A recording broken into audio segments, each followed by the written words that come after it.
bienvenue à Global Tax Talks, fiscalité en 60 secondes. Je m'appelle Will Morris et voici quelques points d'attention pour la semaine à venir. Tout d'abord, comme je l'avais pressenti la semaine dernière, il était peut-être un peu prématuré de sabrer le champagne pour célébrer la résolution de toutes les questions en suspens concernant Pilier 2. Comme mentionné précédemment, la présidence polonaise de l'UE a préparé un document intéressant qui a maintenant fuité dans la presse fiscale, présentant plusieurs options pour répondre aux préoccupations soulevées par les États-Unis. La première de ces options portait sur les crédits d'impôt, avec la possibilité d'étendre l'admissibilité à davantage de crédits d'impôt, en supprimant l'exigence de remboursabilité. Elle soulignait toutefois que cela pourrait créer davantage de failles, même si, comme vous le savez, je suis convaincu que de nombreux crédits et incitations, avec des garanties appropriées, peuvent contribuer à corriger les défaillances du marché et à stimuler la croissance, en particulier pour les pays en développement qui ne peuvent se permettre des crédits remboursables. La deuxième série d'options examine le RPI et prévoit l'extension de la sphère de sécurité prévue par le RPI, voire sa suppression complète. Le document indique que cette dernière soulève des inquiétudes quant à un affaiblissement de la RIR et un désavantage pour les entreprises européennes, bien que l'OCDE ait conclu depuis longtemps que le GILTI n'offrait aucun avantage par rapport au RPII.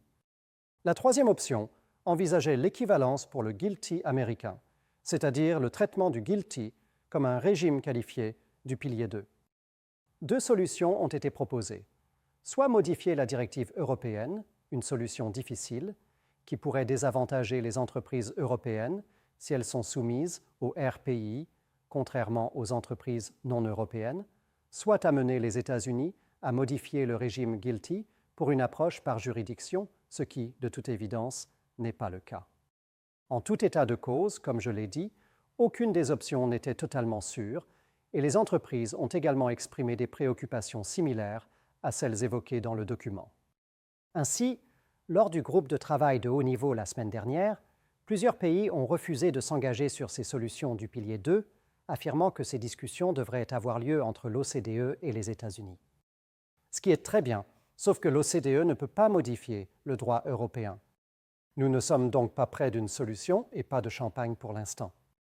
Pendant ce temps, les discussions se poursuivent au Congrès américain sur les mesures de rétorsion à inclure dans le prochain projet de loi fiscale.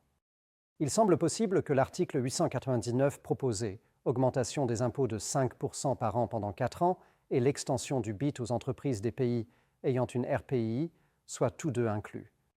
Et pour ne pas laisser le pilier 1 complètement de côté, le secrétaire au Trésor américain Scott Bessent a déclaré la semaine dernière que la question des taxes numériques dans les pays de l'UE devait être réglée avant qu'un accord commercial puisse être conclu.